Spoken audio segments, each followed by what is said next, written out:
રાજપુરાની બાજુમાં જામઠા ગામની મુલાકાત અમે લીધી અને અહીંયા ઘણી બધી મોટી સંખ્યામાં 200 થી 250 લોકો આજે આમ આદમી પાર્ટીમાં જોડાયા છે. એમનું હાર્દિક સ્વાગત કરું છું અને સ્થાનિક લોકોનો પ્રેમ અને ગ્રામજનોનો પ્રેમ જોઈને આવનારા સમયમાં એવું લાગી રહ્યું છે કે 2022માં આમ આદમીની પાર્ટીની સરકાર બનતા કોઈ પણ રોકી શકશે નહીં એવો મને પૂરો વિશ્વાસ છે.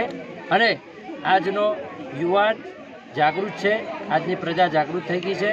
ઘણા બધા સમયથી ગુલામીમાંથી આપણે લોકો હવે બહાર આવીએ અને આપણે દરેકની આંખો ખુલે અને આવનારા સમયમાં આપણી યુવા પેઢીને દરેક દિલ્હી સરકારના જે એજન્ડા છે, જે દિલ્હી સરકાર મોડલ છે એના ફાયદા આપણને પણ મળે.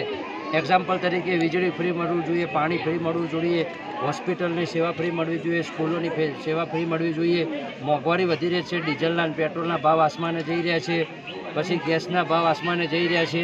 દરેક વસ્તુમાં અત્યારે રોજગાર પણ નથી અને ખાસ કરીને ગામડાઓની પરિસ્થિતિ પણ ખરાબ છે. તો એકલો શહેરનો વિકાસ ના થવો જોઈએ, સાથે સાથે ગામડાઓનો પણ થવો જોઈએ. અમે ગામ જઈને લોકોની મુલાકાત કરી છે. આજે પણ રસ્તાઓ એવા તૂટેલા છે, એવા જ ખાડાઓ છે, આજે પણ એટલા જ પાણી ભરાઈ રહ્યા છે અને આજે પણ ગામડામાં 8 કલાક જ વીજળી ચાલી રહી છે. ખેડૂત પણ તકલીફમાં છે. ઘણા બધા મુદ્દાઓ છે, દિવસોના દિવસો જ આવ્યા છે, પણ આમ આદમી પાર્ટી આ બધું કરી બતાવશે અને દરેકનો વિશ્વાસ જીતી બતાવશે.